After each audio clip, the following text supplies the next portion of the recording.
This is John Hamilton presenting my take on why here at Sacred Heart we should have a new policy written for search and seizure.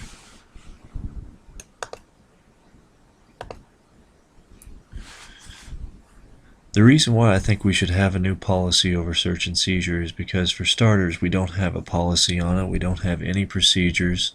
So if we had an incident where we did have to perform a search after establishing a reasonable suspicion, we wouldn't necessarily know how to do it. We may make mistakes. We may open ourselves up to not having as safe a school for all the students, and at the same time opening up ourselves for liability issues. So we definitely want our school to be safe always, first and foremost, before we even start teaching. We do have a very supportive community of parents, and which is very helpful, considering that informing them of what's going on, especially when it comes to something that's may seem as invasive as a search can be. It's good to inform parents and students, and that's much easier to do with a supportive community like we have. Challenges to the new policy and just performing searches and seizures in general is establishing reasonable suspicion. Regardless of where you're searching, this has to be established before a search can be performed. If you do not, then it can easily be seen in the eyes of the court as a violation of students' Fourth Amendment rights, which is protection against illegal search and seizure. Procedures must be established. It has to be done the right way so that their rights are not infringed upon, and that they are not demeaned in any way. The discipline also should be laid out. That should be part of the new policy. We should not only have procedures and how to properly conduct a search in various areas, but also how we will handle if we do end up, seizing any illegal substances or weapons or anything like that. We need to have it established on the next steps, whether that be with the cooperation of law enforcement or handled at the school. This next slide is about reasonable suspicion, because really, what is reasonable suspicion? You really have to know that, because it is so crucial regardless of where you're searching to establish reasonable suspicion. This is what you need to initiate a search. Like I said, based on information received from students or teachers that is considered reliable. That would be the basic definition of what would entail reasonable suspicion. In other words, you can't simply go off of a hunch and think, well, that kid is a bit of a screw up. They're never to class on time, and so more than likely, if the rumors are true that there's something in here, let's just search his bag or locker. Now, that's not good enough.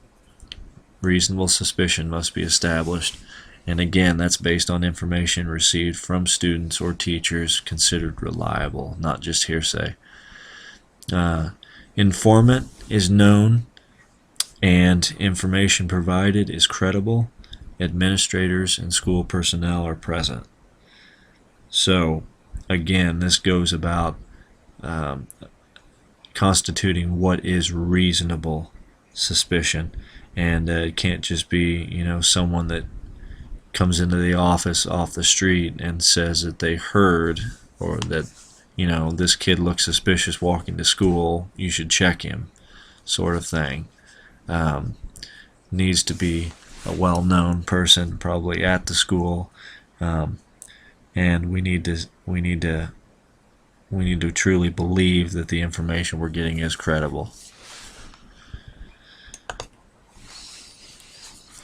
Where to search in the school? The manual that I read in this chapter mentions student desks. At our school, we do not have any of the deep desks that you can actually put anything in. so I left that off. But we do have lockers, book bags, and of course students parking on school property. And we'll also look at personal searches, being patting people down, things like that, possibly having them remove clothing and things like that. How would we go about doing that, and what does that entail? First, looking at student lockers. School personnel and standard reasonableness, those are two things that are crucial when searching a student locker. Have to establish reasonableness, reasonable suspicion with any of these scenarios, first and foremost. And remember, that's the credible information from a known informant. School personnel has to be there, has to be present. Privacy and justified indiscriminate search. Inform the students. So the challenge to searching a locker is that it's different from a desk. A desk is in the classroom, and you can you really have control over that. But a locker is outside of the classroom, and it's really the first area that gives the student a bit of privacy away from the classroom. So there is that privacy issue. So really there is some stress in this case on the importance of establishing the reasonable suspicion because of this. You can't just make the mistake of typecasting a certain kid into, well, more than likely something's going to happen in this, something's going to be in this locker, so therefore we do the search based on a stereotype. Inform the student involved, and that goes along with procedures. Proper procedures would need to be established. Informing the student definitely is crucial to be done before the search happens. You don't tell them, by the way, we searched your locker and this is what we found. Inform the student body as a whole that lockers are a part of school property, and we can search them if we believe we need to, if there's a reasonable suspicion. And just make that be a part of the handbook. And I think if we do that, then we've really covered ourselves and protected ourselves from liability. But at the same time, we've made the school that much safer, letting the students know as well as the parents that we have the right to do this based on reasonable suspicion. So when this actually goes down, you would need the student of the locker being searched and appropriate school personnel. So appropriate school personnel would be an administrator and possibly a teacher that was given the credible information. An indiscriminate search would be those very rare extreme cases to where you would not need to inform.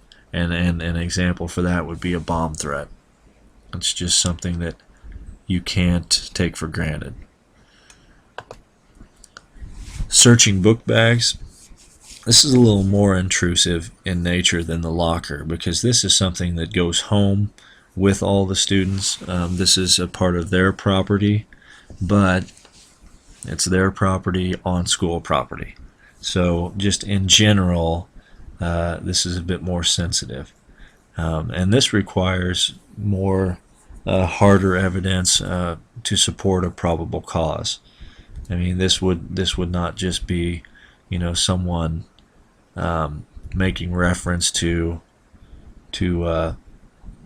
someone being suspicious. This would need to be something to where, maybe you see smoke, coming from the bag, or a very strong smell, or something like that. I mean, you would really need something a little more concrete at this point. I referenced a court case from New Jersey in 1994, Disselitz versus Clearview Board of Education, and this case involved a school that class was going on a field trip, and the school actually, right before the students boarded the bus, had a search of all the bags, and the school was sued for this, but they actually won, and they won for two reasons. One, they made their case that, we are leaving the school, so we're not going to be on school property, but at the same time, these students here are susceptible to something.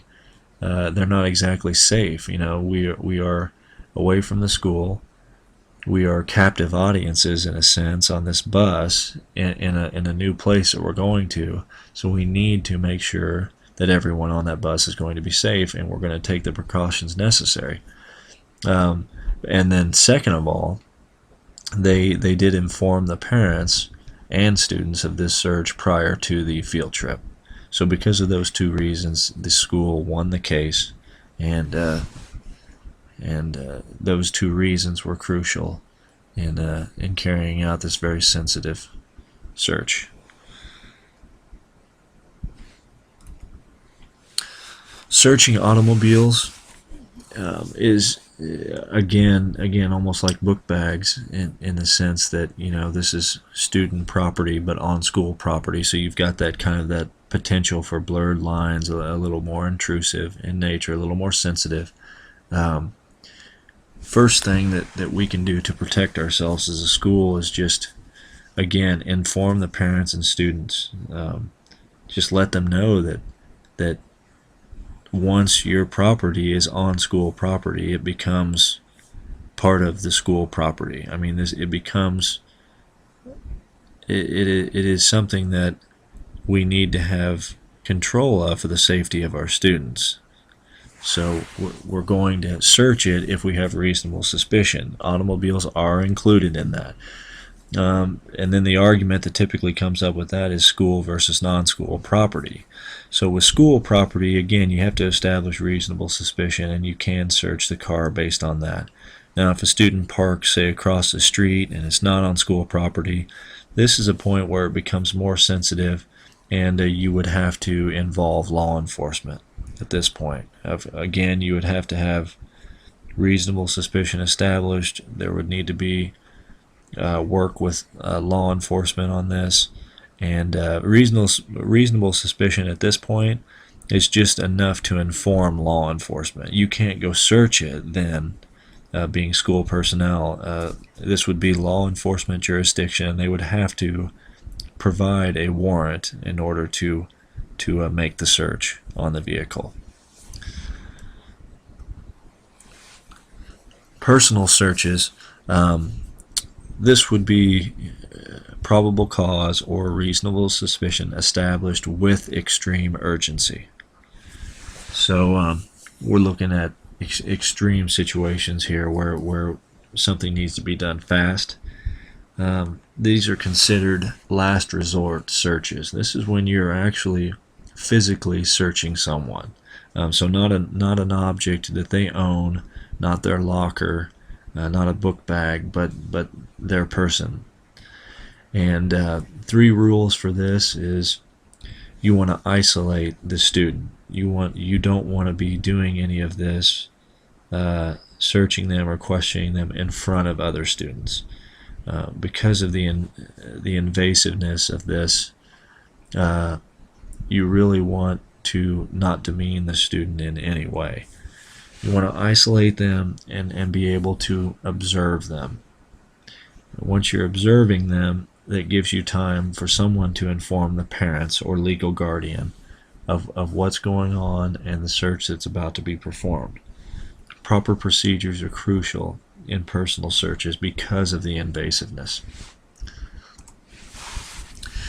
In conclusion, you probably understand that all of the searches, regardless of where you're searching or even who you're searching, you must establish reasonable suspicion. In the case of automobiles off school property, reasonable suspicion, and then working with law enforcement, and then they have to establish a warrant. That's a little different scenario, but still you have to have that reasonable suspicion before you want to contact law enforcement and waste their time. It's all about keeping the school safe. Keep parents and students informed, Don't ever have this be,